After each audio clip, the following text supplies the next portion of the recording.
usually doesn't bother to show up. Oh, I have to say, I'm both shocked, impressed, and dismayed at the level of attendance. Don't you guys have jobs to look for? If you are an auditor, you are not allowed to be here. We don't have spare seats, really. Also, if this persists and we have people who are paying customers sitting in the aisles, we will force you to do a buddy system where you will have to check in at the door with a buddy on the theory that auditors won't be able to find buddies. But if that happens, you have to rat the auditors out. There's no other way we're going to control this now unless we really call the roll, which will be extending the class really for another hour and a half every night. So you have to use moral suasion against the auditors. Is that clear? We're not allowed signatures. There's actually not complaints from the paying customers. And the aim, as you know, is to serve. Okay, I want to talk a little bit about that and what's important and what's not, and the theory that your head is spinning slightly. First of all, you have an asset value of about $12.2 billion. Don't worry so much about the details of where that came from, especially the intangibles. The procedure you want to have a good sense of. You can either work down the balance sheet, or you can just start with book value and just add the additions. If you think there's excess property, plant, equipment, subtract the subtractions, and so on. That you'll learn to do on the job. You won't remember the details of what we tell you to do on that here. In terms of valuing the intangibles, whether you do it as a number of years of SG&A, or whether you do it the way we did it, which is item by item, look at the cost of reproducing the product portfolio, the sales relationships, and the trade labor force, going to sort of industry numbers for what you would pay headhunters to acquire the labor force, going to what you would pay a sales agency to acquire the sales in terms of commissions and so on. Doesn't really matter. Look, turns out the reason this course is different from the past is we're in the process of producing a second edition of the book. All this will be in the second edition of the book, and you can read it then, which is when you really need to know, which is when you're out in the world doing this stuff. So I would not worry so much about the details of that. But I would pay attention to the basic idea, and particularly to the story that gets told when you finally do the numbers. So you have about $12.2 billion of asset value, and about, if you look at the earnings power value, is about $9.5 billion. Now, where is Mike? Gotta be here after giving. Okay, Mike did an extremely valuable service last time and deserves a hand.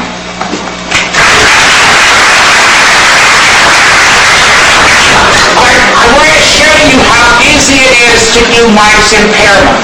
What Mike is worried about is, what about those plants, those relationships that are related to the U.S. auto industry that may or may not be gone? Well, you can identify the fraction of sales, the fraction of the labor force, and the fraction of property, plant, and equipment that's associated with that, and that comes to about $4.4 billion. And also the product expenditures for these focused products. The working capital is probably going to be recoverable. You're certainly going to earn a return on that as the industry does. So that's about $4.4 billion.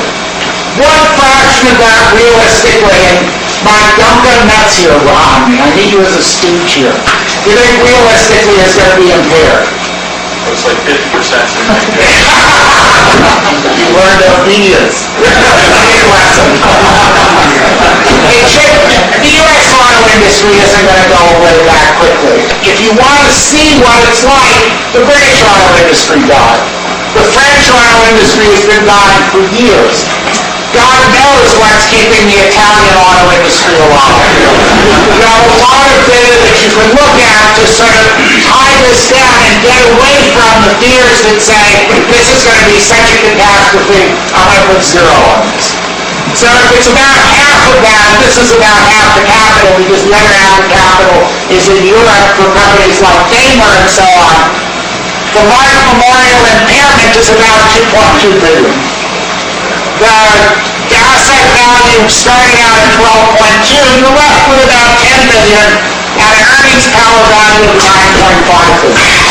That means the 4% return that we use is about as pessimistic as Mike's view of what the assets are likely to do in the future. So if you want to take a view like Mike's, basically you're saying this is worth about $9.5 to $10 billion. If you divide by the 112 million shares to 113 million shares, that's about $90 a share versus $20 a share of price, which is a massive margin of safety.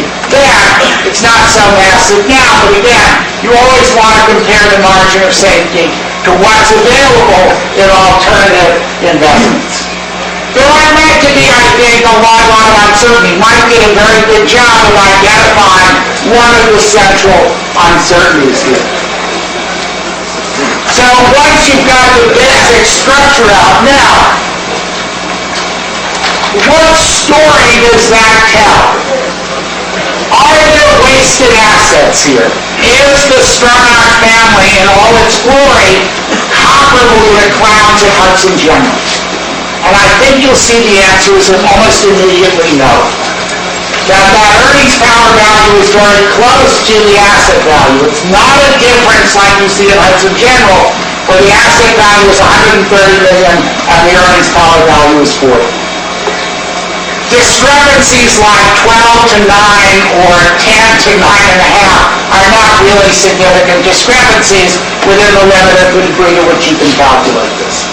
So you have a reasonably well-managed company here. The second question that came up is, does it look like there's a franchise here so we have to worry about the value of the growth? Again, if the asset value and the earnings power value are about the same, what does that say about the existence of a franchise? They're just earning the cost of reproducing their assets. It doesn't look like there are big barriers to entry. If you go, how many of you brought your books? If you just go to the value line tear sheet, you'll see what the return on equity looks like for that. In the past, it was actually the auto industry did really well. It was quite good. If you average over what looks like a cycle, it's maybe 10-11%. Because you've got some 4 to 4.5% there. Well, does that return on equity suggest there's a powerful franchise here?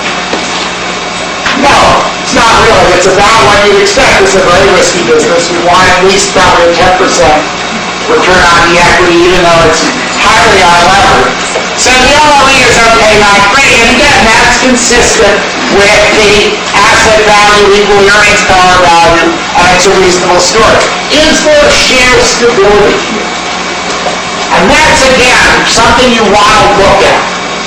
And what's the obvious answer? And this is something that comes up again and again. You think that Magna's share of this market has been growing? Of course it has. It's growing much faster than the automobile industry from sort of $6 billion to $24 billion over a period of about 10 to 11 years. If Magna can grow that fast, doesn't suggest that there are barriers to entry here. No, it got in Europe, it got into other suppliers in the United States. If Magna can enter, it almost suggests that there are no barriers to other people too. That's why, in a sense, it's never a good sign if in an industry like this, you see one company growing particularly rapidly. Because the narrative gets to be that, you see they're slaughtering everybody else. If they can slaughter everybody else, it means there are no barriers to entry and nobody else has competitive advantages, and they're unlikely to have competitive advantages. So if the other people were not protected by customer captivity and scale, it's unlikely Magna's going to be protected by competitive advantages and scale. Is that clear? But then you do want to look directly at customer captivity. And who are the customers here? They're the big auto companies. Okay? After they've signed a contract, they are captive. But when they sign a new contract for a new part, you think they just give Magna whatever price Magna wants, the way you give Marlboro cigarettes, whatever price, the combination of the government and Philip Morris wants. No, there is a negotiation. They like to have multiple sources. They don't like to be captive, and they understand that process. So even though once the contract is signed for the life of that part, there is significant captivity, just as in the case of Hudson General, once they have the airport contract, there is significant captivity. That captivity is something you pay for up front because you're bidding for the contract. Everybody knows you're going to have the profits of the captivity later in the life of the contract, and that comes into the bid. You may get some slight scale advantages, but in a case like this, where their facilities are also spread all over the world, there's not a great big core scale here. But they're competing for new contracts with other people all over. So it doesn't look like there's a franchise here, and that tells us that we sort of have a consistent narrative that it may not be completely Mike's narrative, he may be a little more pessimistic, but it's very close to Mike's narrative. It's a reasonably conservative margin.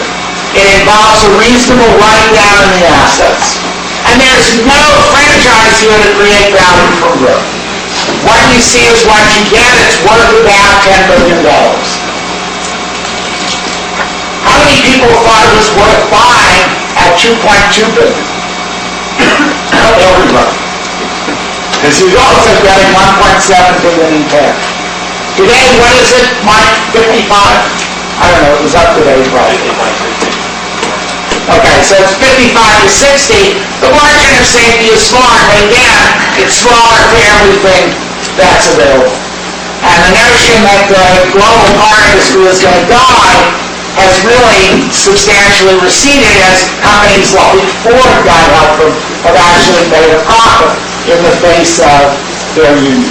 Is there any question about that? Because then I want to talk about this process of fraud detection. Yes? Well, how that's so? I mean, we talk a lot about, like, what price, or how do you think that's so? Okay. Really great question. And when the speakers come, you'll have to ask them that. What's my biggest suspicion on when to sell? When it gets to 90. Why? Because A, once you sell, you have to pay the capital gains tax. So you have to pay, and when Obama gets finished and the state of New York gets finished, that'll give you a lot of money. You're tax-free entity, you're an endowment or a pension fund, you can obviously sell more conservatively. But right away you're going to lose at least 15% of the gain from, so at the 70 you're going to lose 15%, which is about $10 when you sell. So if you sell at 90, you're going to realize 80. So that's the first thing you have to pay attention to. Second very little secret is the one that we let Kano tell you, which normally in value classes you don't let out, which is what, Kano? I don't know. Momentum values in the short run. If this ran up to 90, the chances are it would run up to 12. So probably as it goes through 90, if you have the guts, you want to start selling off slowly over that to take advantage of the market. That said, if you're really a nervous Nelly, where should you sell this? Mike? 60. Okay, so now you know who you want to manage your money. If you want something that's really careful, there's the man. And if if you want to play the game, I'm here.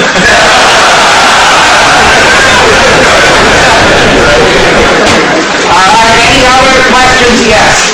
What do you make of the argument that if you want somebody else to see some runway buying at a discount to 90, less? There's a market price up there. If you own 10, 12% of the company, you have to worry about that.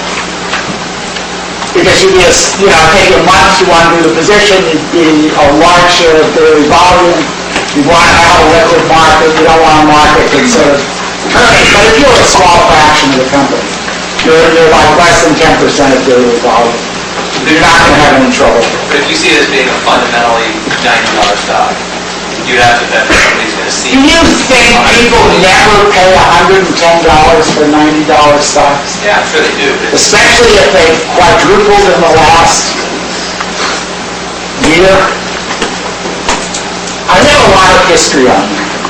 Stocks that go up, people get excited about.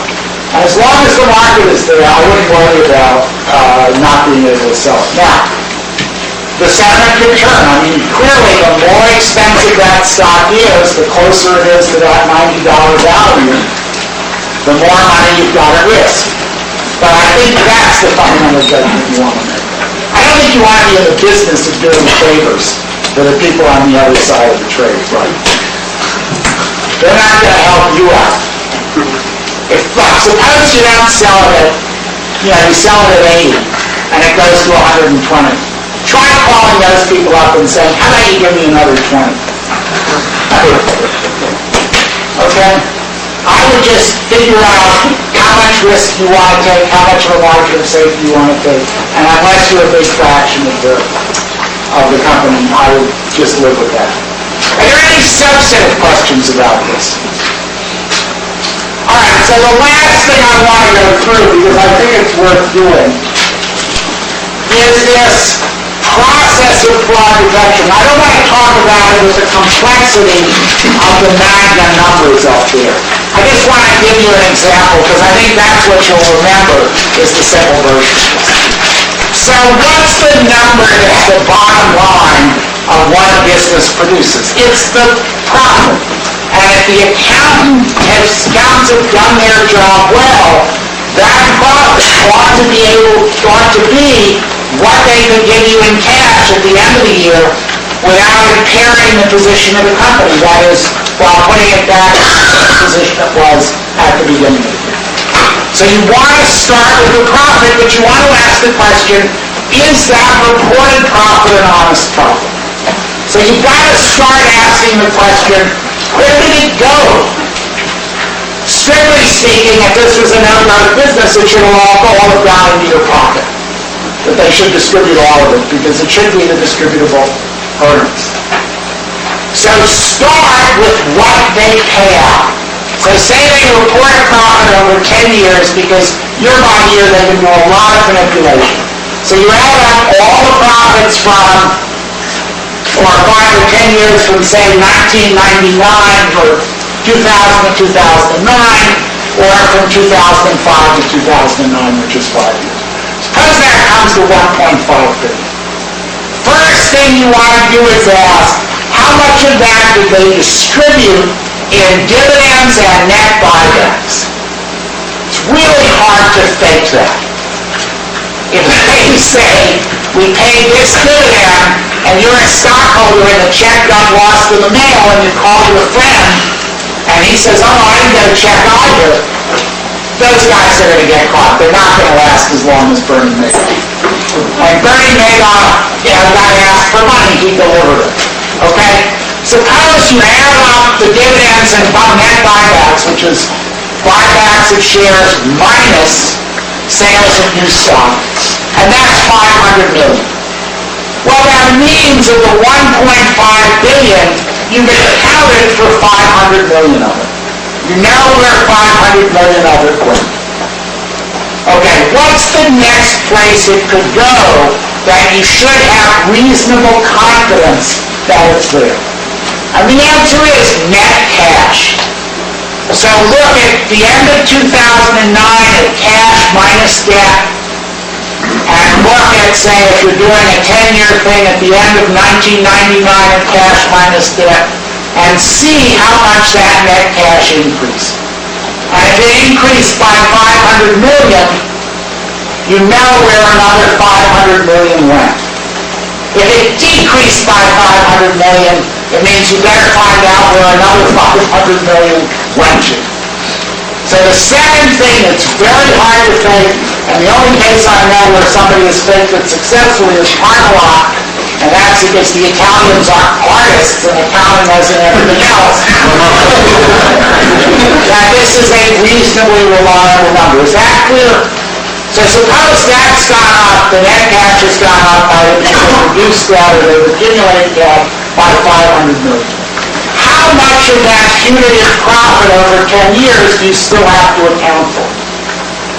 Only 500 million. That went into the business someplace. You could presumably trace through the balance sheets and try and find out where it went. It turns out that's not always so easy to do. But you can ask a different question. Given that they put an extra 500 million into the business, did the business grow to an extent that suggests that that 500 billion actually went into an identifiable expansion? Now, you could look at reported earnings, but remember, reported earnings can be an unreliable number, especially for 1 year. So if you take reported earnings in 2005 and reported earnings in 2009, you would get a very distorted number. But sales are harder to fake. You can run your receivables and do those manipulations, but if you've got a significant growth in sales, then that's hard to fake over a long period of time.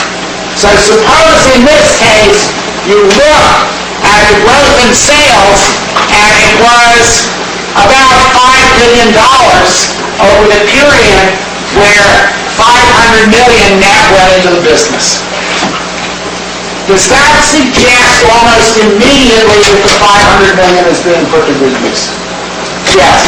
Businesses that operate 10 cents on the dollar of capital investment are typically really well-run businesses. Now, you might want to compare with other people in the industry to see. I mean, if the industry is at 4 cents on the dollar and these guys are at 10 cents on the dollar, it's not a good sign. But generally, 10 cents is a pretty low number. Suppose actually sales had increased by only 250 million. Putting 500 million into a business to get 250 million in sales, unless it's a utility or something else hugely capital intensive, suggests that you're not doing a very good job. So the last thing you want to do is take that amount that's been invested in the business and just divide by the increase in sales. If you did this for WorldCom, they reported $1 billion in net income. They distributed no dividends. Net cash went down by 14 billion. So they punitively put 24 billion into the business, and sales went up, not counting acquisitions, after acquisitions over the 3 years, by about 4 billion. And in the last year, sales actually went down. So there you're supposedly, in this brilliant new age company, which is all vapor and telecom, putting 24 billion into the business for a $4 billion increase in sales. Lots of luck if you invest in that company. You have to know their crooks to know that whatever they're doing, there's a lot of value being destroyed there. That is, there's a lot of money being pumped into this business for no visible result. So are there any questions about this?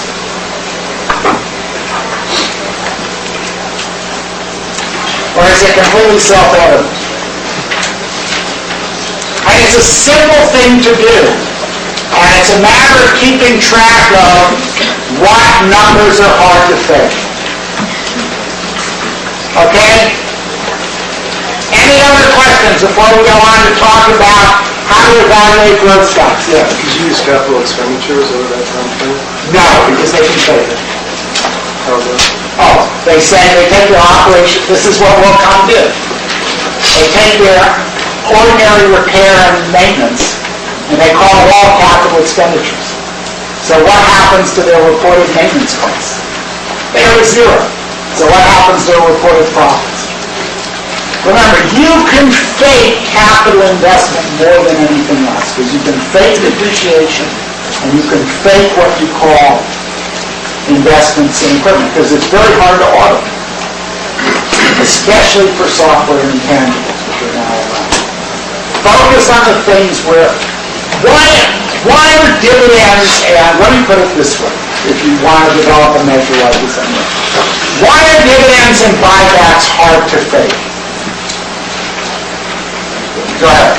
People know if they haven't gotten the money. There's another party on the opposite side of that transaction that ought to be able to see it.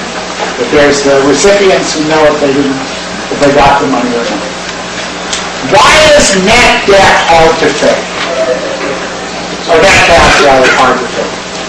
Because there's a bank that holds the cash, and there are debtors who hold the debt.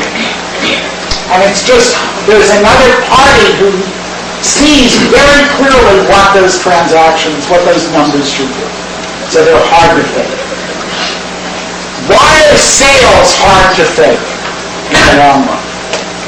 Again, because the customer is supposedly buying these. There's another party to the transaction. When you're spending internally on investment, is there another party to that transaction? No, there wasn't. WorldCom was just using its own people to, quote, build its network. And whenever there's not another party you can check with on the transaction, it's not going to be a reliable indicator. Okay? Why do people blackberry me like crazy? They think, boy, what did I say? They're sending it to their dogs. Alright, so what I'm describing, if there are no more questions about that, and I think it's that basic structure you want to remember. Asset value, earnings power value, the kind of analysis that Mike did on that, where the threats are, what is the story that's being told here, is it consistent with the nature of the market, and ultimately then, how do you detect in this particular case, because it's a large issue, fraud on the part of this man. Because if we're done, what I'm going to do is, of course, take you through everything you should know, and then we're going to talk about valuing growth companies. So this is the process. You've seen it. You want to search. You want a valuation approach. You want to have a disciplined way to go out and collect information and to check your valuation conclusions. And ultimately, you want to do risk management that we're going to talk about later. Why do you do the search process? Because you have to know why you're buying something. If you're buying it because your dentist told you, you're in real trouble. You want to have a sense that you are buying it because it's an opportunity based on established psychological biases. For it, you just want to stay away from lottery tickets or institutional biases, or limited competition from other investors. It's the family that has to dump it and there are not a lot of buyers. Or because you have a special competence in this. That's the benefit of specialization. Or you're good at observing expert behavior. You can legally get inside information. And also you're very disciplined about insisting that there be a rationality. So whenever you buy something, you ought to have a sense of why you're buying it, and that's really the heart of your search strategy. You obviously want to know what you're buying. The problem with a DCF calculation is it's not good at telling you what it is that you're getting for your money. You're just getting a lot of projected cash flows, and they can be almost anything. You have to know where does the value reside, and how do you measure it? If there's one focus on this course in the valuation part, it's measuring things reliably from as many mutually supporting perspectives as you can find. And again, a DCF approach doesn't do that. What information you bring to bear? If you can make a good conjecture about the future of the auto industry, because you've looked at Italy, you've looked at the UK, you've looked at France, you want to know, is it easy to bring that information to bear in the context of this framework?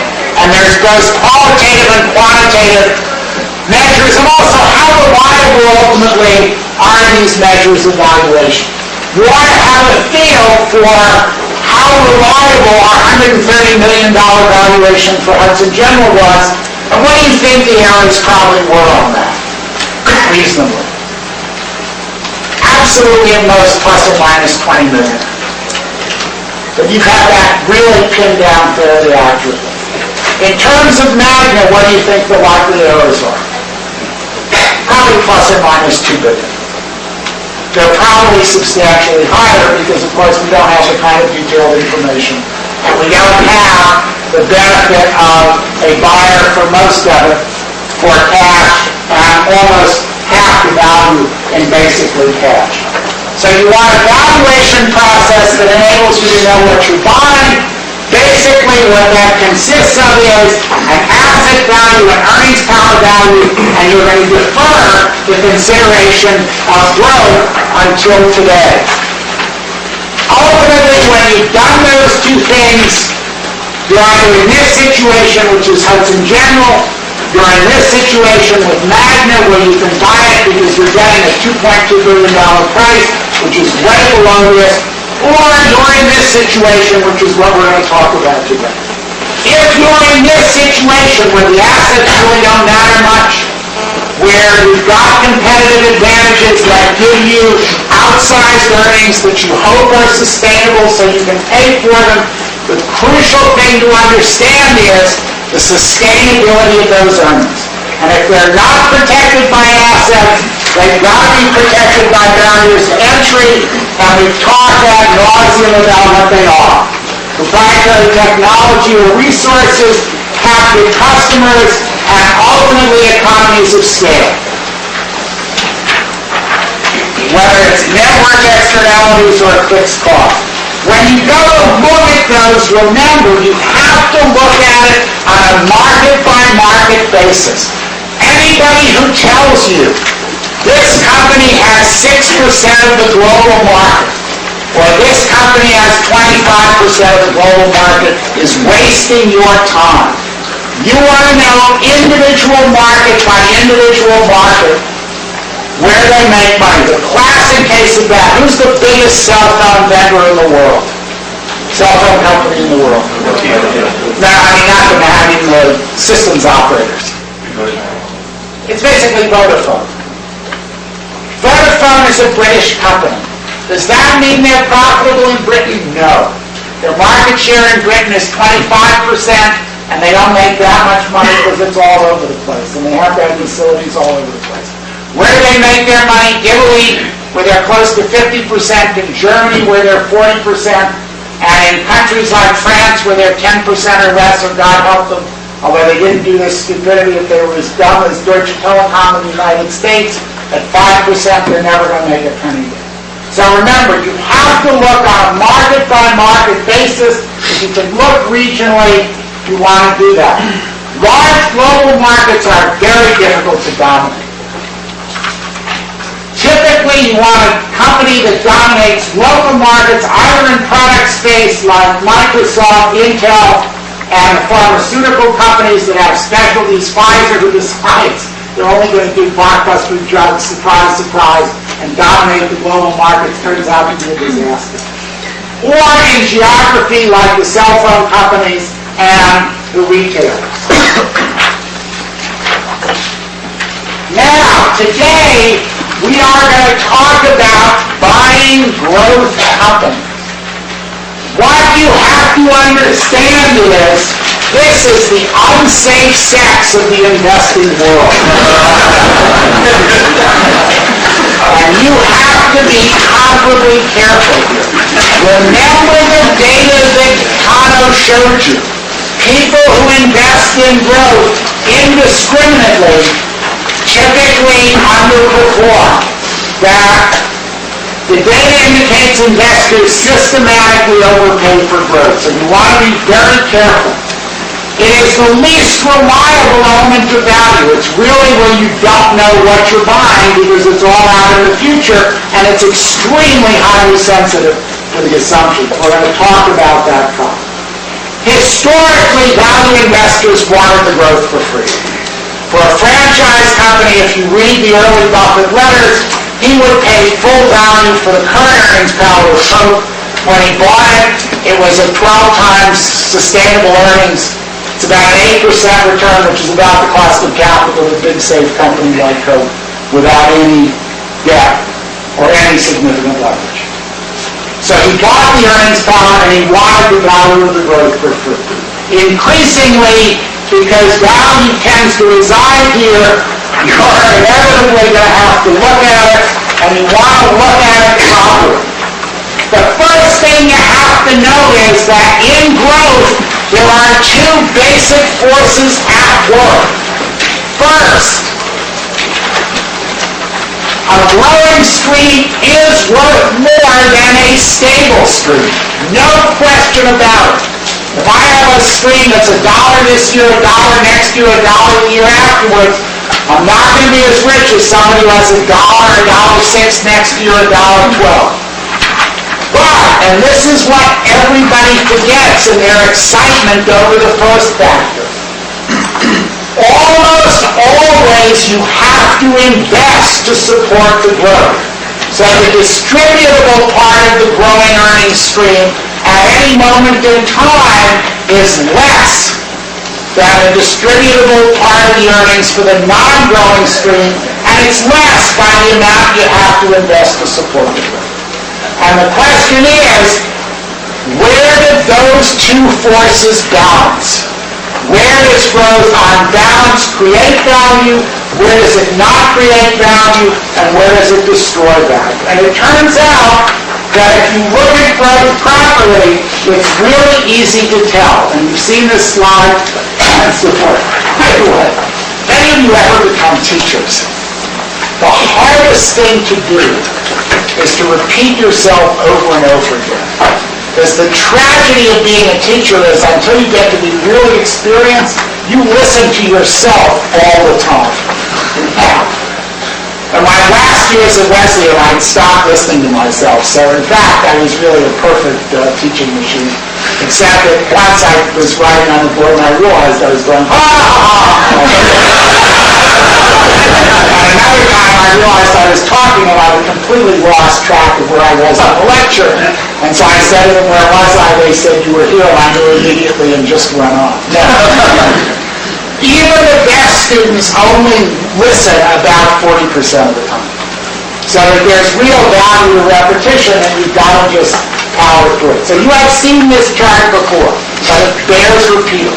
The way to think about the value of growth is not to focus on the growth rate. Focus on the investment required to support the growth. So suppose we're going to invest $100 million to support the growth. We have to pay the people. This is force 2 of what I showed you, the negative factor. Whatever the cost of capital is, say 10% for the use of that $100 million. So we have to pay $10 million, and if the growth is there always, the $100 million will be there always, and we have to pay it every year. Suppose we invest that $100 million at a competitive disadvantage. We're certainly going to make less than 10%. We may make nothing at all. Say we make 5%. So we earn every year on that $100 million because there has been a growth in sales, $5 million a year, but we have to pay $10 million for the people who supply the funds. So what am I left with? I'm left with a net loss of $5 million a year from that growth in sales. Doesn't show up on the income statement because typically the $10 million is retained earnings, but really, I have destroyed about $5 million a year in value, and if I'm discounted at 10%, I've destroyed $50 million. If you invest at a competitive disadvantage, either because you're a stone cold stupid, you've got an incompetent management, or because somebody else has a competitive advantage in that market and you didn't have the discipline to stay out, that growth will destroy value. Now, most of the time, acquisitions destroy value. Why? Because buying other companies is a business any fool with a checkbook can get into. Anybody can invest in stocks. What do acquiring companies do? They have a two-pronged investment strategy. Prong one is they don't diversify, they buy whole companies. Prong two is, because prong one is so brilliant, they're not going to pay market price, they're going to pay 20 to 50% above market price. How many of you want to invest with those people? It's a classic way to invest at a competitive disadvantage. And it almost always destroys value unless you bring something to the table. Well, suppose I go into a new market, Chinese retail. I get a lot of people entering the Chinese retail market. Yes, there are. Are there any significant barriers to entry at the moment? No, there are not. It's like the New York retail market. It is very dense. There are a lot of people in there. What's going to limit the expansion of stores and the tendency of that increase in offerings to split the market more narrowly, to raise the fixed cost like Tyler showed you, and to eliminate the profitability of the store? Presumably entry is only going to stop when people can no longer earn their cost of capital. So if you invest in about $100 million in a market that is subject to competition, you're going to make 10%. You're going to pay 10% to the people who provided the $100 million. You make $10 million. You pay $10 million. The value creation is zero. Investing in a market that's competitive, where there are no barriers to entry, and you have no competitive advantage, is not a way to create value. The negative effect of the required investment just outweighs the positive effect of the growing earnings. It's only where you can earn 20% on that investment and pay 10 that growth creates value. For that to be sustainably true, you have to have a competitive advantage in the market into which you are growing. Is that clear? Even if you are in a competitive market like China and demand grows, so temporarily your return goes from 10 to 12%, what happens next? Everybody says, wow, I can make 12% in China. They open stores and they drive the return right back down to 10%. So it's only in that last case that growth creates value. Growth at a competitive advantage, disadvantage destroys value. And the way that happens is somebody like AT&T in 1982 looks at IBM's market and says, God, they're making so much money.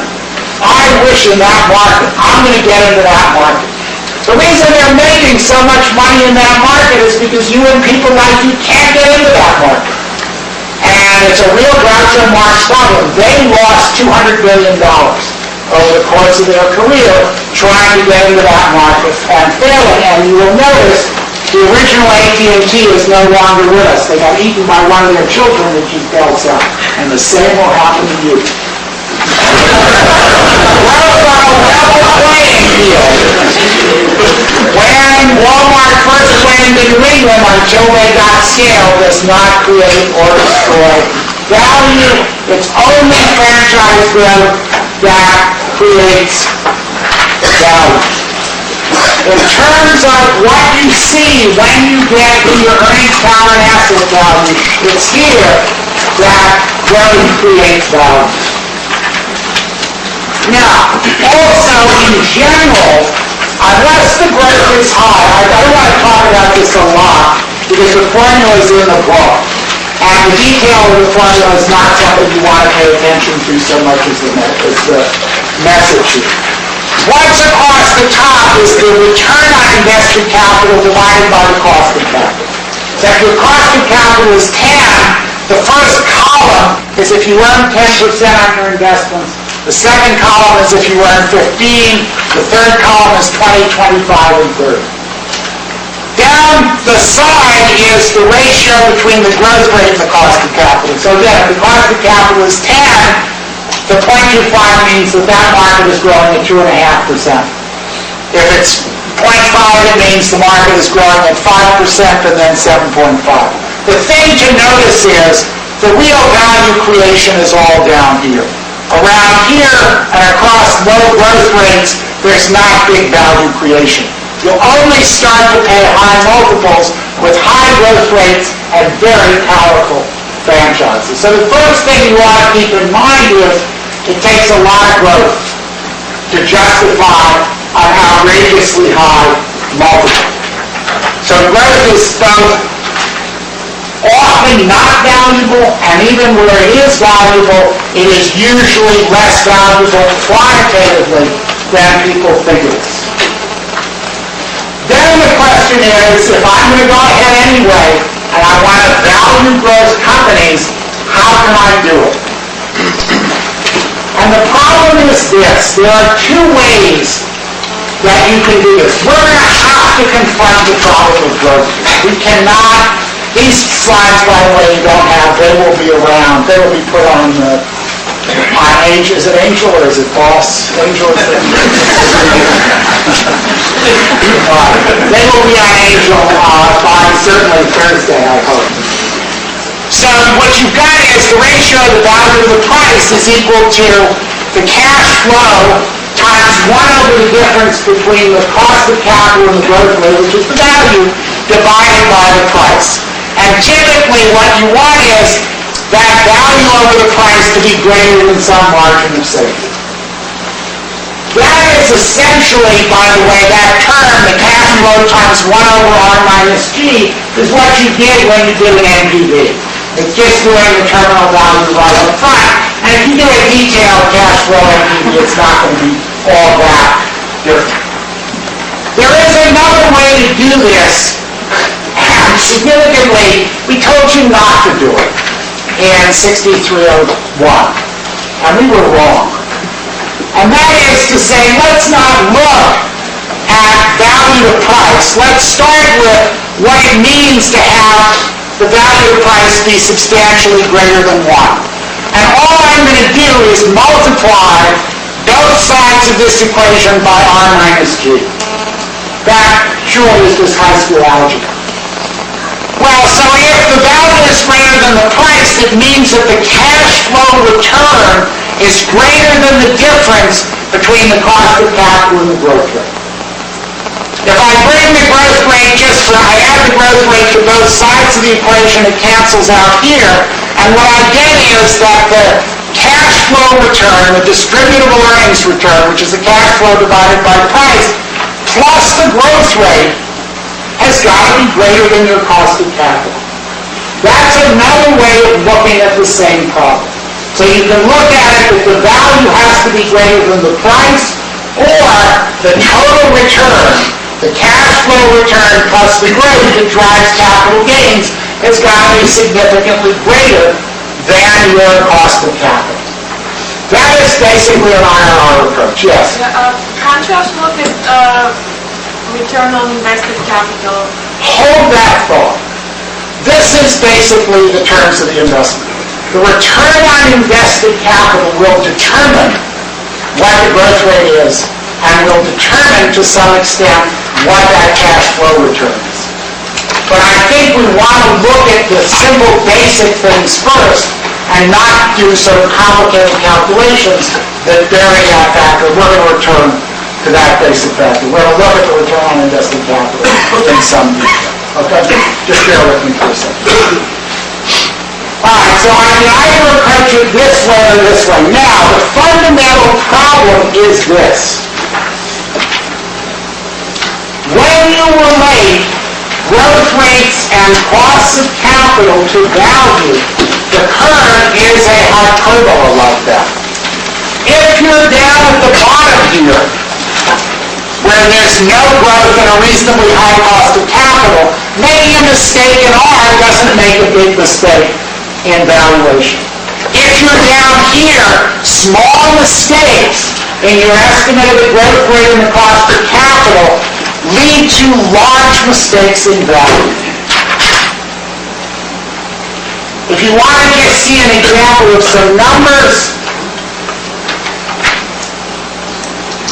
if I take just the cash flow times 1 minus R minus on the typical cost of capital is 10, a growth rate is 5, I'm going to multiply that cash flow by 20.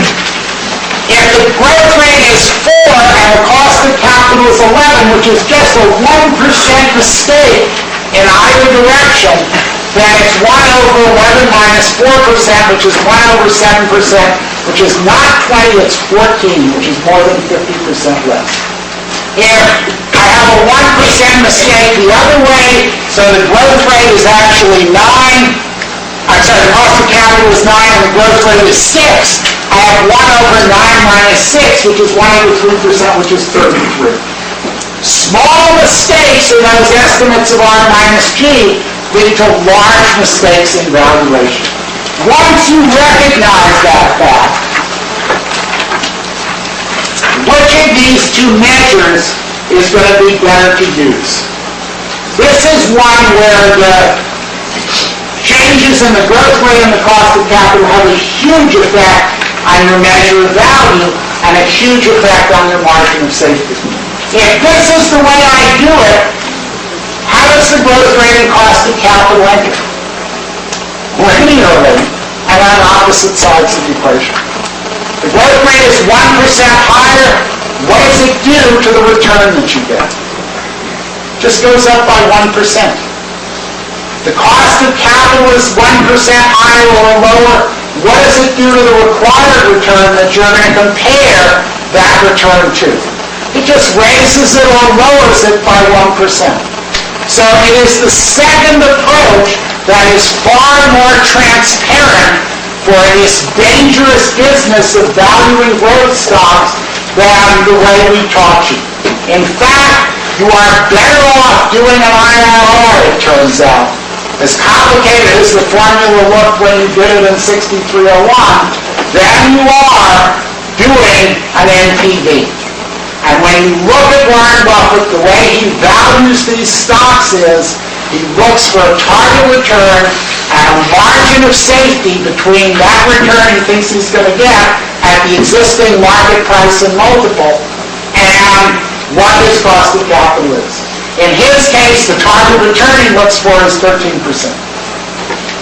Glenn Greenwald, who if you're in the other class you'll get to hear, who is another extraordinarily successful growth stock investor and probably the second most successful one in these kinds of Buffett stocks, also looks for a return. He looks for a 15% return. The reason God is just is that if you do the right approach, the numbers don't matter. If you look over the last 25 years, Buffett and Glenn Greenwald have roughly exactly the same return. So, but you want to do it in terms of return. So, the crucial thing to understand about a value approach to investing is it's not a one-size-fits-all approach. If you don't have to worry about the growth, because the growth is not that valuable, there's no franchise, the asset value ought to be roughly equal to the earnings power value, do the asset value, the earnings power value, look at the story it tells and investigate your margin of safety. What we did at Hudson General, it's what we did with Magna. If you want to do Buffett stocks, of which Coca-Cola is preeminent, where you're going to buy earnings, you better first of all have a strong, sustainable competitive advantage /franchise/barriers to entry. Typically in that case, the earnings power value is going to be way in excess of the asset value. So you're not going to spend a lot of time worrying about assets. You think it's a weak franchise that's going to go away, you may be left with the assets. But what you're going to buy there are earnings because it's the economic situation that's protecting them, not the assets. So you're going to look at earnings power values and there's going to be a significant value to growth. What you're going to do though is not look at a value. You're going to look at an implied return at the current price, which is distributed cash plus capital gains, and look at a margin of safety versus returns available in the market. It is a fundamentally different approach, and what it's driven by is this principle of knowing what you know in valuation. What is the best, most transparent way to use the information that you have on estimated cash flows, on growth rates, and on costs of capital? And what I'm going to do for the rest of this evening is talk about applying this second method. And there are, again, two ways to do it. And that's good because it enables you to, again, triangulate. None of this is all the handwritten ones are new. Well, get them typed up and we'll get them on the road. The first is, yes, sorry. Is the R that we're supposed to use as our hurdle rate the same as the R that we use in the earnings power value as our It cost of should capital? be, but let's think about it. I'll talk about this. Otherwise, I'll talk about this. Suppose that if you bought a market portfolio, you would earn about 7%. If you buy one of these growth stocks at a particular price, the only judgment you have to make is, do you think this is more or less risky than the market portfolio? So, for example, we're going to talk in a second about Microsoft. Do you think that Microsoft at a less than market multiple, or approximately the same multiple to earnings as the market, is more or less risky than the stock market as a whole? Almost certainly less. They have $40 billion in cash. They have no price competition, that the earnings could evaporate, but actually if you look at their most vulnerable sector, which is servers, their market share in servers is growing. Compare that to Magna, who could get wiped out right with the U.S. automobile industry. So what you want to do is start with a market return, then make a judgment in much the way we did at getting a cost of equity for a while. Make a judgment about whether this is high risk or low risk relative to the market, and get your comparison cost of capital accordingly. So if the market return is 7, what you want to do is a comparison return for Microsoft. Go ahead and use 7. You've got a big margin of safety over 7. You've got 13, 14, 15%. My advice to you is buy Microsoft all day long. And forget what multiple it is, what the quote value is compared to the price. So what you're going to do is first you have to verify that a franchise exists in the part of the business where you're going to pay for the growth. That the earnings power value is significantly higher than an asset value. There are high returns on equity and high returns on invested capital historically. On average, stable market share and no real entry here. But they have 90% share, and typically that means they'll grow with the market. Once you've done that, calculate, first of all, just the cash return. Dividends and buybacks, on average, divided by the market value. So all you have to do is say, look, and if you look at Microsoft, they've been distributing about 15 to 16 billion in cash for the last several years. Their market value after you take the cash on their balance sheet out is about 200 billion at the moment. It fluctuates day to day. That means you're getting in Microsoft about an 8% cash return. So start with just that cash return. Look at the history of dividends and buybacks, and that's where you start. That's the first component of your return. What's the second component of your return? It's capital gains. What's going to drive capital gains in the long run? Growth in earnings. What's going to drive growth in earnings? Growth in the market in which this firm operates. Why should you not put a high growth rate on the firm's sales itself as opposed to a high just the market growth rate? Because if there are barriers to entry, what should be true of market shares? They should be stable. So the fact that you're tempted to put a high growth rate on Magna almost tells you that it is not a firm with significant competitive advantages. So look at the market in which they are and see how fast that market is going to grow, and presumably they're retaining enough earnings to grow with that market. And it's going to be GDP plus, if it's growing faster than world GDP, or it's going to be GDP minus. So you're going to get those capital gains plus the earnings. Now, I took a low ball on the dividends and buybacks, but say it was say the future growth rate is sort of the growth rate of the physical computer market plus the growth rate of nominal GDP, plus they actually get 1% because their earnings grow because they have operating leverage. So you have 8% growth. You can compare that to historical and recent growth rates in earnings and in sales. You got a 4% cash return. The total return is what that you get from owning Microsoft? About 12%. If the market return, you want to compare that to, well, the dividend return on the S&P at the moment is about 2.5%. That profits should grow with GDP. The value of the market should grow with profits. That's 4.5% probably. You have a market return of 2.5 in dividends plus 4.5 is still. Right away, without any of these difficulties of these small changes in the growth rate and the cost of capital affecting things, you have a significant margin of safety, it looks like here, that should cover the risk of the franchise disappearing. So that is method one. The problem is, what doesn't it address? Well, of the profits that they make, some of this growth is being driven and could be accelerated by an effective allocation of capital.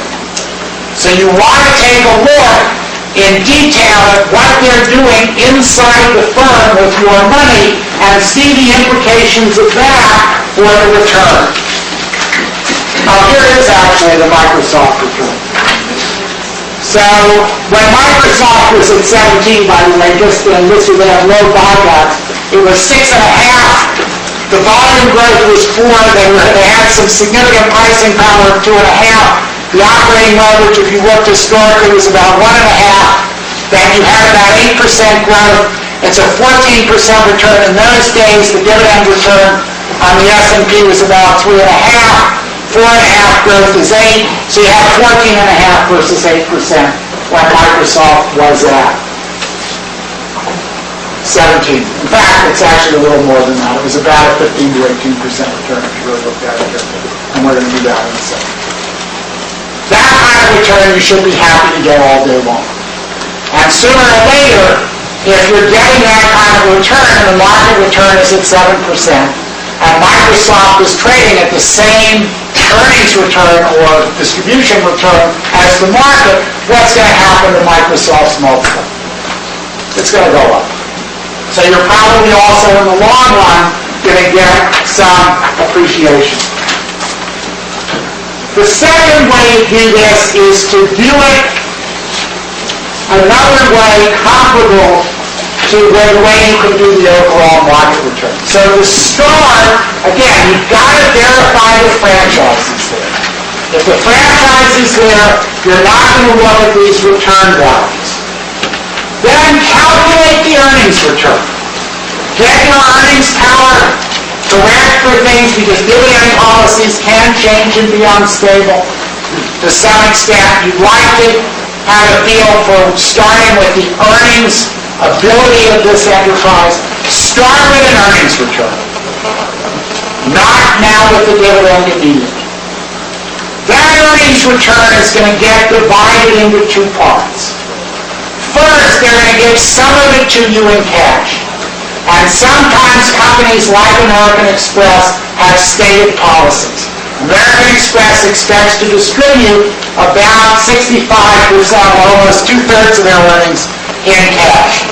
So if you are earning a 10% return on the price of the stock, and again, the earnings power ought to be a good number, the price ought to be a good number, that 10% ought to be a reasonably reliable number, they're going to distribute 6.5, and they're going to reinvest 3.5. What is the 3.5 that they're going to reinvest worth? That's the crucial thing. And this is where the return on capital capital matters a lot. And it's the return on capital where they are putting that money. If their cost of capital is 10 and they earn 10, how much value are they creating for each dollar they reinvest? $1. They don't destroy value, so for that 3.5% they reinvest, it's worth 3.5%. If they are reinvesting at 20% and the return is 10, the cost of capital is 10, every dollar they reinvest, that return is worth $2. That means the 3.5% reinvested as they expand to new geographies or new markets, it's going to be worth 7%. So you want to look at the value of the earnings in terms of what you get directly and the value created through reinvestment. Lastly, and that, by the way, the value you get through reinvestment will show up as part of the growth. What we're really doing here is we're decomposing the growth into a growth attributable to new capital allocation and new initiatives, and a growth that's attributable to just organic growth in either pricing or same-store sales or existing product line sales that typically requires almost no investment. So we're going to start with the cash return, we're going to add the value created by reinvestment, and lastly, we're going to look at organic growth. What's going to drive organic growth? GDP growth. We're going to start with GDP growth. Now, in most markets like China, it's not worth anything because it just attracts entry. If your franchise grows with GDP, you'll grow with relatively little investment at the GDP rate, and you'll create that much more capital gains. If you grow faster than GDP, and there are probably two reliable indicators of faster growth than GDP. One is rich people's incomes have gone up significantly faster than poor people's incomes. So if you're Walmart and you're serving a working class population, your organic growth, which is same-store sales growth, is going to be less than GDP growth. Surprise, surprise, guess what same-store sales growth has looked like for a long time for Walmart? About 1 to 2% at most. If you're catering to rich people, you're going to grow faster than world GDP, maybe 6 to 7%. The second thing is that incrementally people in the world spend a lot more on services, medical care and so on, than they do on goods. Medical care growth in the United States is about 6 to 7%. It's about 2% faster than overall GDP growth, 1 to 2% faster. So you start with the earnings return, how much of it gets paid out, the return created by retained earnings, and then the organic growth gets added to that. And you can compare that return to the one you calculated just by looking at the dividend return plus extrapolated historical growth.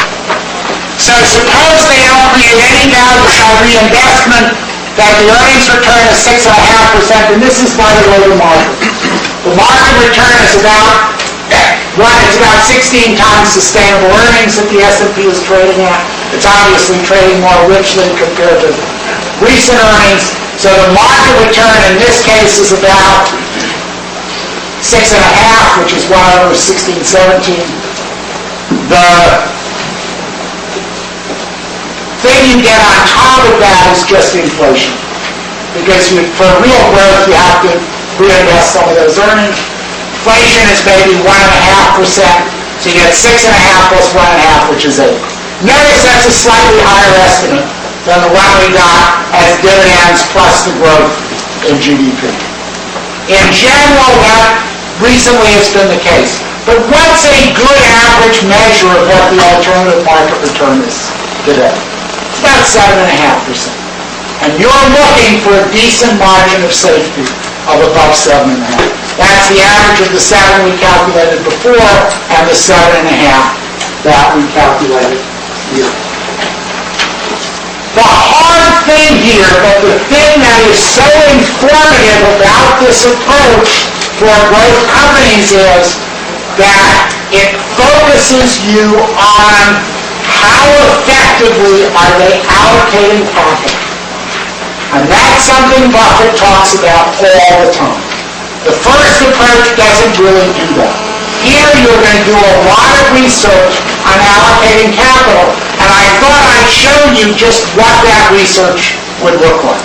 So I want to show you what the reinvestment returns look like for Home Depot and what you have to do to calculate it. Okay. Home Depot puts its extra money into new stores. That's how Home Depot expands.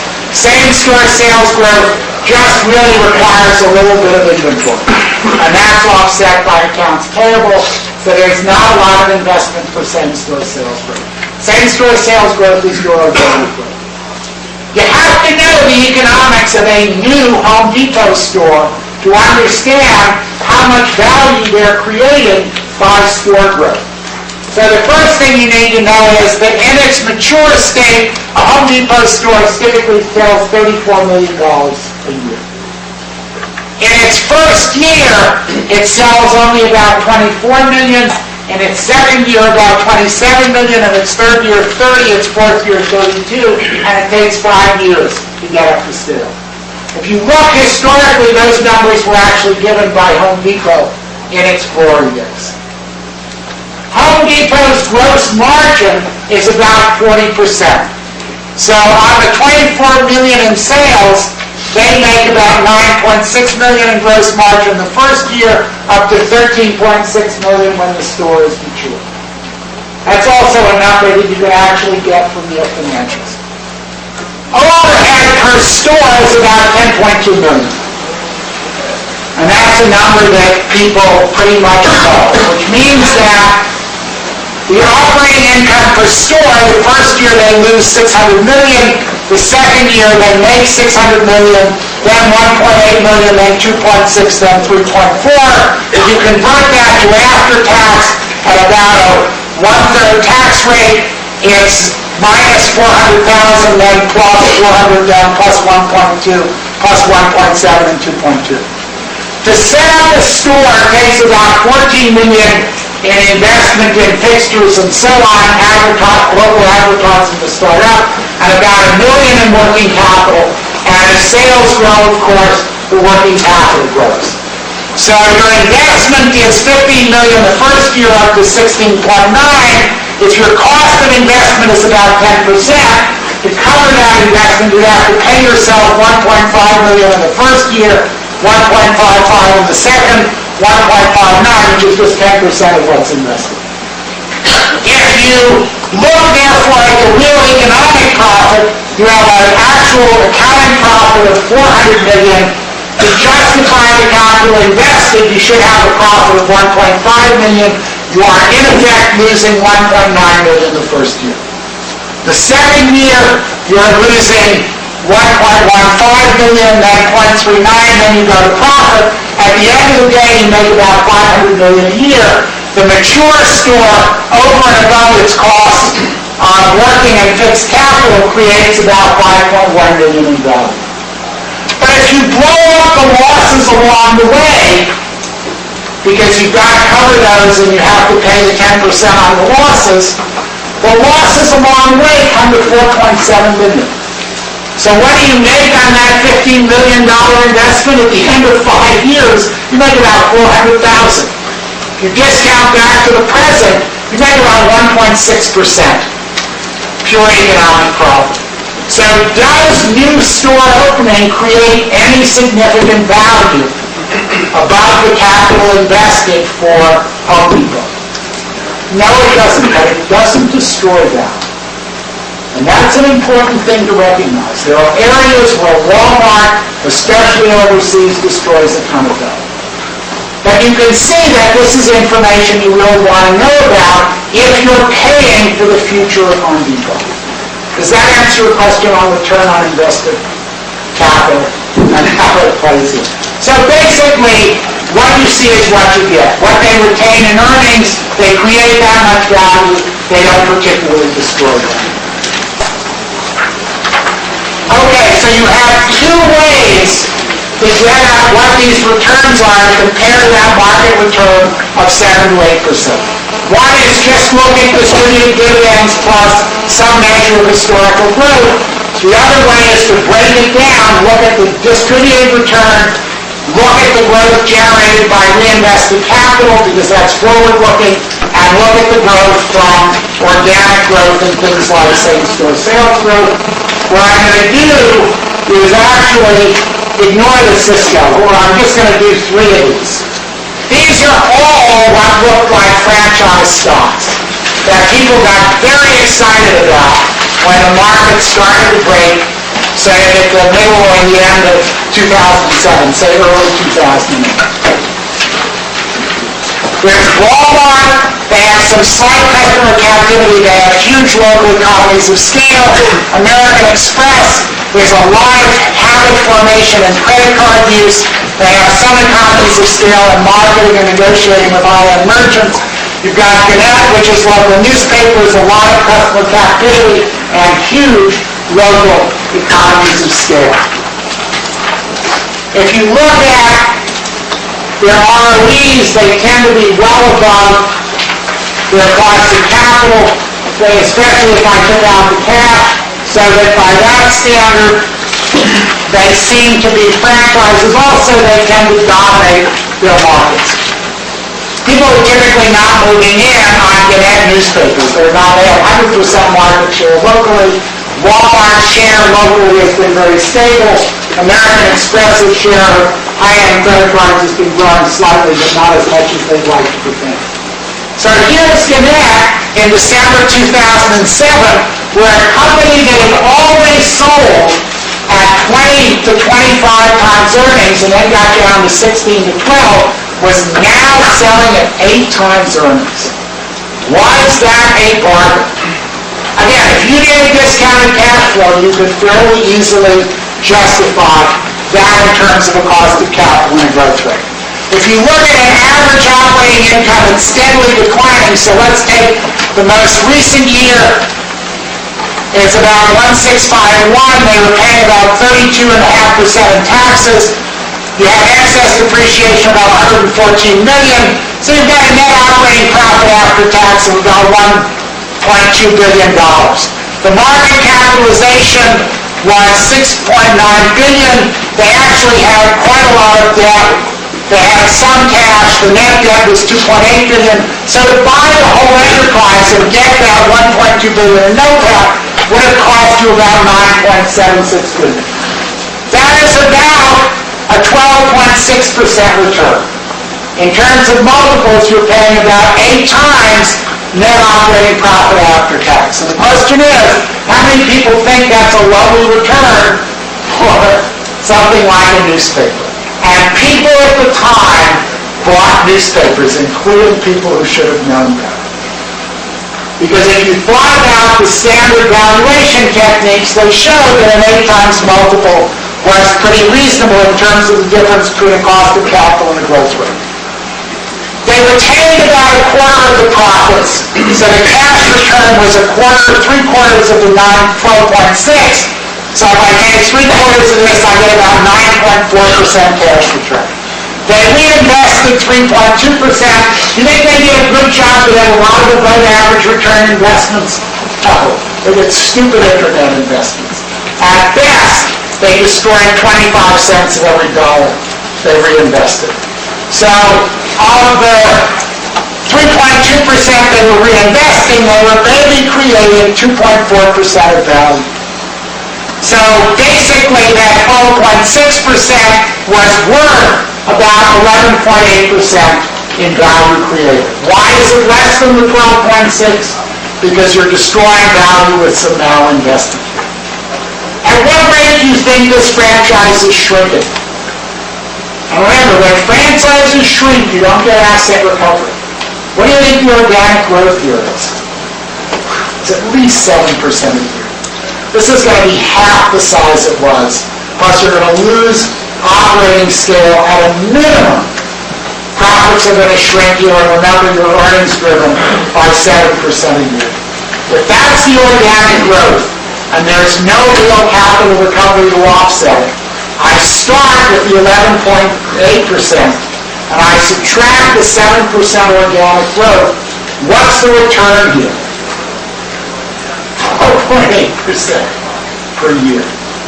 Do you think that in early 2008 it was worth investing in newspapers for a 4.8% return when the market return was about 7 to 8? I think newspapers were above or below average in riskiness. They're above average riskiness. It's a below market return.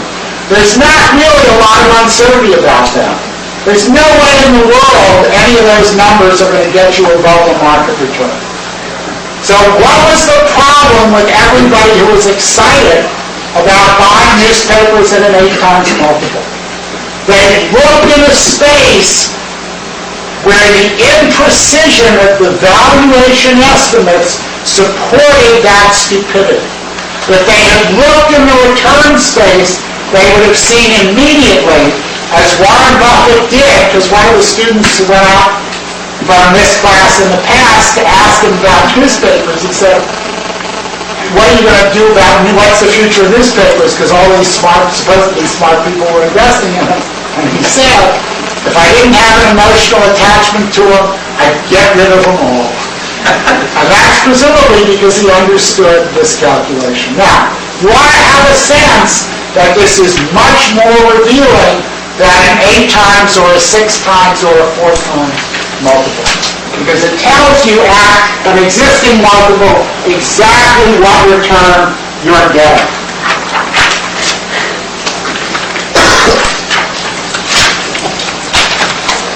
In terms of Walmart,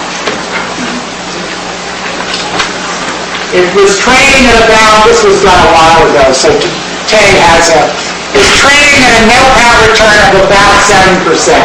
They have a fair amount of debt. They were trading on an earnings multiple of about 6. About 8. No, I'm thinking about earnings multiple of about 16, 17, which was like a 6% return.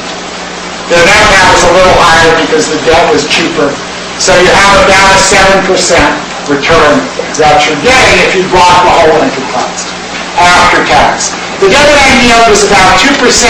They weren't doing significant buybacks. That they were reinvesting 5% therefore in the company. Now, there are 2 kinds of things you want to look at with Walmart.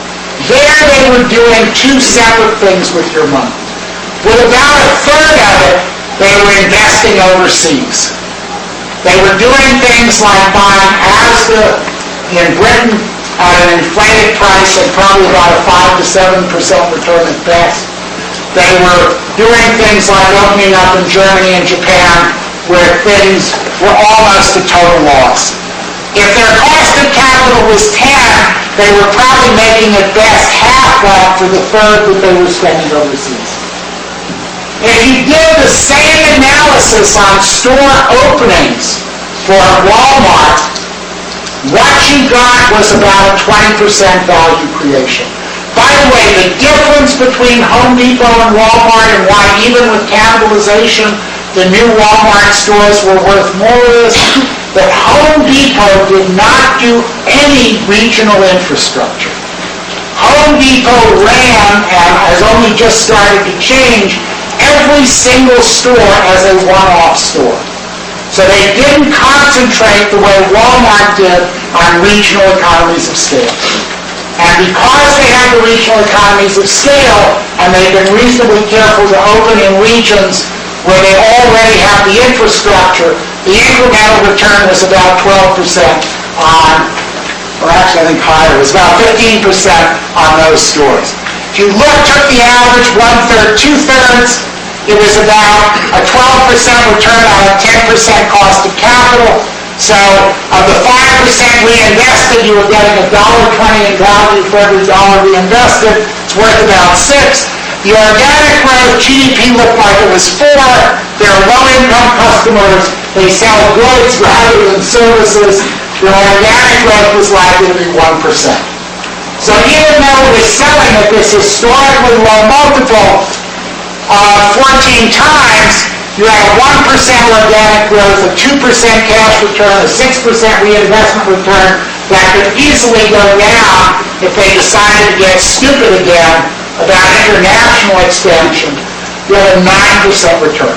Now, in a 7 to 8% market, is that exciting?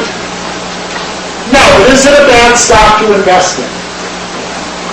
It's an above average return. If you bought it at a 15% return, would you sell it before you got to a 9% return? Where's my sell decision, Doc? You probably sell around that point. So you're not going to buy it. It's not exciting, but it's not a disaster like Gannett. And remember, all these things are selling at historically low multiples. And then there's the one that was selling at the time. It had $3.20 of sustainable earnings. It was trading at $16. This was sort of at the end of 2008. So this was American Express. You have a 20% earnings return. Basically, they were distributing 2/3 of that. They were retaining about 1/3, which is 7%. Again, where was that money going? In the long run, it was going to loans. They really didn't need it for anything else. The loans economics you can see from what they do. But basically, they were charging their customers 9.5% above their cost of funds. The average write-off rates, they were temporarily high, were about 5.5%. So the net margin was 4, safe leverage was 8 to 1. It's a 32% return pre-tax, they had about a 37% tax rate. Again, at the margin, they had an opportunity to earn about 20% on incremental investment in the long run. Their cost of capital, you think, is 10. That's a 2 to 1 value. So the 7% reinvestment is worth 14. Then you have the reinvestment return on the 7 side of a rack of 14. I took a high rack, I guess, for this. So you have 7 times 1.5, which is about 10. The organic growth is GDP plus. You think billings for American Express grow faster or slower than GDP? Faster, because they tend to be rich people. So if GDP is 4.5, you're talking about maybe 6. So you've got a cash return of about 13%, a reinvestment return of 10, which is, I've done this math wrong. So it's 13 plus 10, which is 23 plus 5. I double counted the 7. So you've got a 28% total return. So even if the cost of capital for American Express, because it was a financial at that point, was 10 or 11, you still have an enormous margin of safety. You still want to see whether American Express is going to go bankrupt. It wasn't, by the way, because they were shrinking their loan book and putting money temporarily in cash, and these are long-run returns. They would not have turned over a single piece of debt for 3 years, and they still would have been okay. And if the economy was still in that state for 3 years, life would have been terrible. So what happened to these stocks? Obviously, Gannett is worth a lot less than it was at the time. Walmart has stayed almost exactly where it was. It's fairly priced. American Express went down from $17 a share to $10 a share. You bought it there, it's at just about, $37, $38 today. But the important thing is that the multiples tell a very different story here than the return data. And the return calculations, it seems to me, give you a much clearer view of what you're buying when you buy growth. So the value approach to growth stocks is not an asset approach at all. It's a return approach. So if you're going to get into this game, you're going to again get into it from a perspective that in valuation terms is very different from what everybody else does. It should be much more revealing given the success of these people. And the only last word I leave you with is, if you decide to do this, you better wear the investment equivalent of a condom. You want to do this very carefully because the psychology is against you. There's gonna be a growth company that everybody hates. Thank you.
the guy who runs it. I mean, you're not one of us to sell them.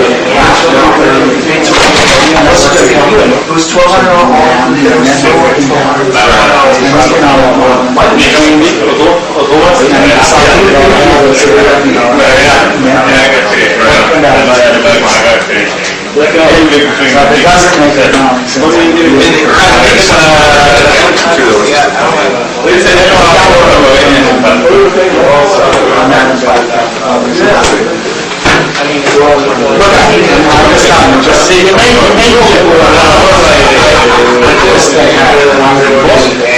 So it's a great project. Yes. What do you think, California? Oh, right, yes. Yeah, great class. Thank you. Came in there. Yeah. So let's go. Do you have documents? 2 minutes, yes. You know where my office is? Oh, listen, not just. Yeah, that's all. They're small. Actually, I got it. No, yeah, come on. You're going to be your... Let me explain.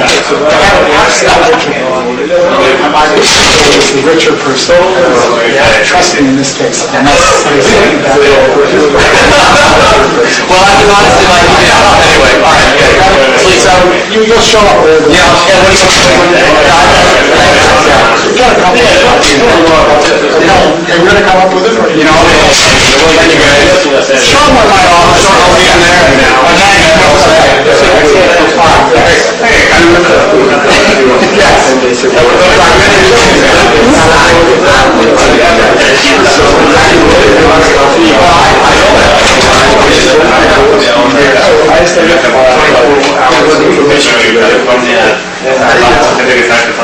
This is the history doing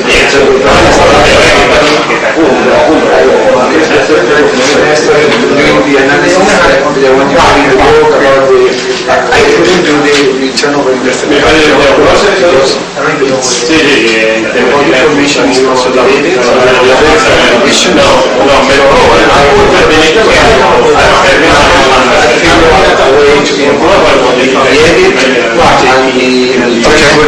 Jeffries, but I think that they need people now, and they're like,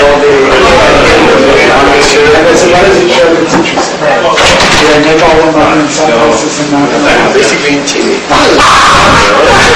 Show your file. You should audit these numbers. But I want to know if maybe you like.